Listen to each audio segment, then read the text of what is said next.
नमस्कार मित्रांनो, आज आपण 1 पासून सुरू होणाऱ्या वर्ग संख्येची बेरीज या संख्येची ट्रिक पाहणार आहोत। तर आपल्या समोर एक प्रश्न आहे, 1 चा वर्ग अधिक 2 चा वर्ग अधिक 3 चा वर्ग अधिक 4 चा वर्ग अधिक 5 चा वर्ग अधिक 6 चा वर्ग अशा प्रकारचा जर प्रश्न विचारला तर तो कशा पद्धतीने सोडवायचा आहे ते आपण पाहूया।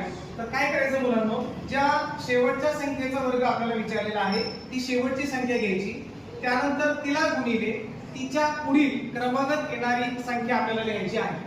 6 च्या पुढे क्रमांकात येणारी संख्या आहे 7 आणि त्याला गुणिले जी शेवटची संख्या आहे त्या संख्येची दुप्पट करायची आणि त्या संख्येमध्ये 1 आपल्याला मिळवायचा आहे। म्हणजे 6 ची दुप्पट 12, 12 ने 13, मग त्याला गुणिले आपल्याला 13 असे लिहायचे आणि या सर्व गुणाकाराला 6 ने भागायचं आहे।